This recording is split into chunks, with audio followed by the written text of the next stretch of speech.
Hi and Happy New Year. This is Liam Scheff, author of Official Stories, with an Official Stories update. Been on the web a lot talking with at and against people who are fighting about vaccines and GMOs and HIV tests and HPV shots. One of the expressions that you run into is science says. Well, science says that HPV shots are safe and effective. Science says that there is no debate about GMOs.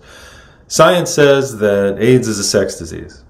The guys who say this are usually debating on websites. They're not actually doing the research because the actual researchers don't have a lot of time to sit and debate online because they're essentially getting paid to create data.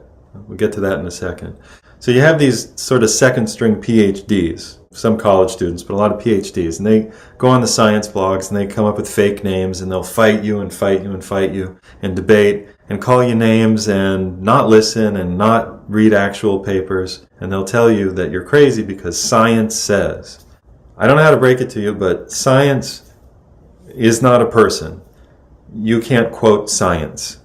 Science is not even really a uniform thing. That's an illusion. We have to define science. We have to define our terms if we're going to debate. So let's do it. Science is what? An interpretation of data. Science is an interpretation of data. It's not a fact. It's not a set of facts. It's an interpretation of some material that some people got through a variety of means that they decided meant something. That's a lot to say. And when they say science says, they mean that some people think that this, by interpreting it this way and setting it up in these parameters, might mean this thing that they really want it to mean, and you have to trust them because they're in charge.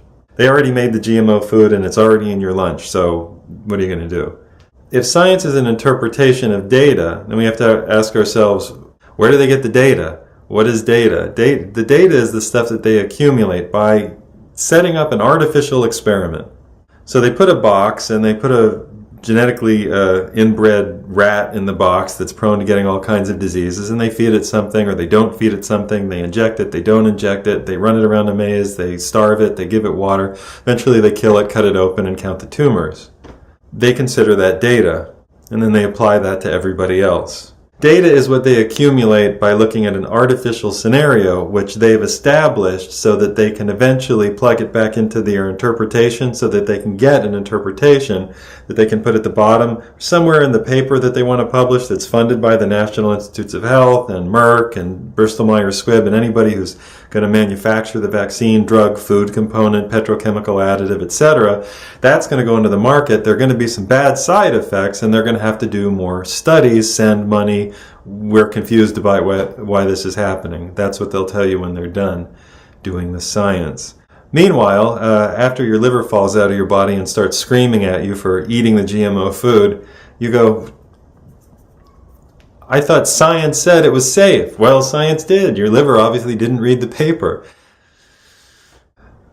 Science is an interpretation of data. The data is usually crap.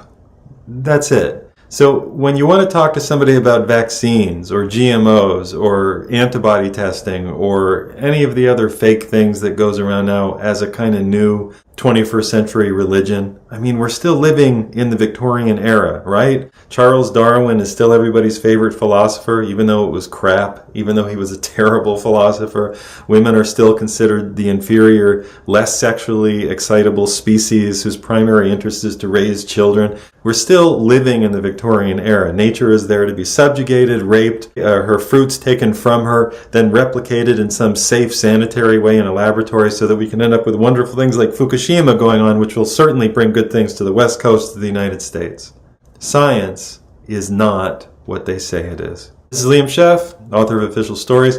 I'll be doing more Official Stories movies and really some exciting stuff in the next few months of the end of the world. See you next time.